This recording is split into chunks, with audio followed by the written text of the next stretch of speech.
Community members are gathering on Washington Heights this morning to remember the New York woman murdered in a hotel in Boston by a man she met on Craigslist. Boston University med student Phillip Markoff has been charged with the murder. Now police are trying to figure out what sparked this violent behavior. Joining us right now, forensic psychologist Dr. J. Buzz von Ornsteiner. So nice to see you, Dr. Buzz. Tell me what you do.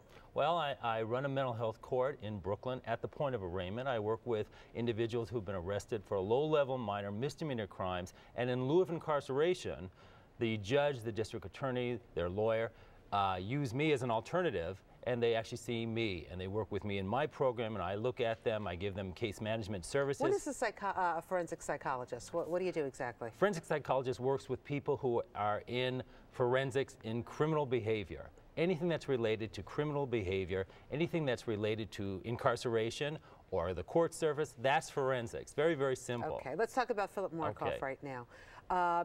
He seemed like the kind of kid that you would want your kids to hang out with. Smart, sure.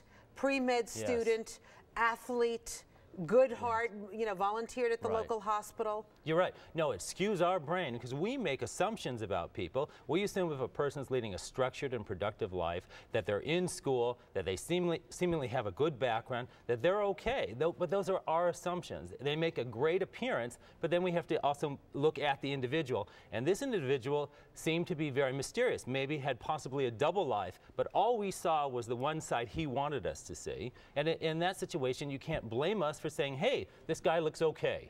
What kind of forensic evidence do they have? Because I've heard they searched his apartment. Sure, they've found certainly a gun.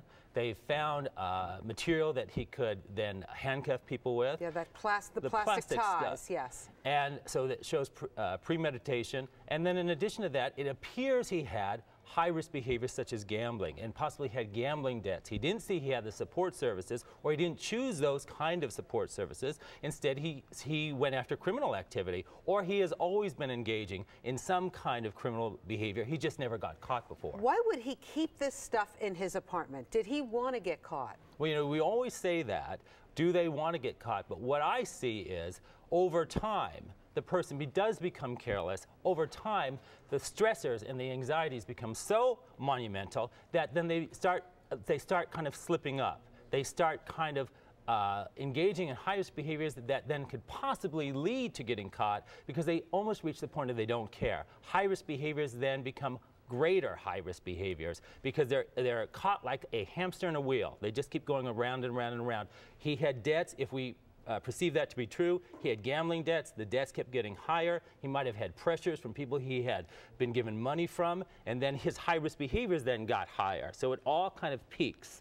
People just don't snap. It's almost like a slow boil. You're in a kettle, the kettle's brewing, but there's no way to turn off the heat, and then eventually the kettle explodes. Why target people on Craigslist? Now, I know that in your dealings in Brooklyn, you've actually had to deal with some people on Craigslist as well who've been victimized, correct? Absolutely. What is the fascination with Craigslist? You know, the internet is a fantastic new tool, and with that, Craigslist is a free service. You're dealing with women who are vulnerable, women who need money, who may be engaging in prostitution or offering their services. It's like placing a fox in a hen house.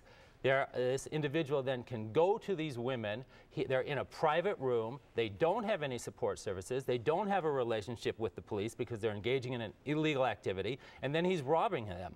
So, I mean, you're getting at a population that can't fight back. You know, our senior population is vulnerable too, but they're less likely just to let a stranger into their hotel room or their apartment. These women are promoting some kind of sexual interaction, and they're getting contacted by this guy who seems okay. He comes in, he robs them. In this situation, in the situation with the gun, he's still going in with a gun, a loaded gun, and eventually, in that situation, because of the desperation, this led to murder. Thank you so much for your insight on this. Sure. Appreciate that. Dr. J. Buzz von Ornsteiner. Is that your correct name? You can call me Dr. Buzz. Dr. Buzz. Is that your real name? That's your the real deal. Parents gave you that name? Yes. Fabulous. Middle name. Okay. Thank you so much.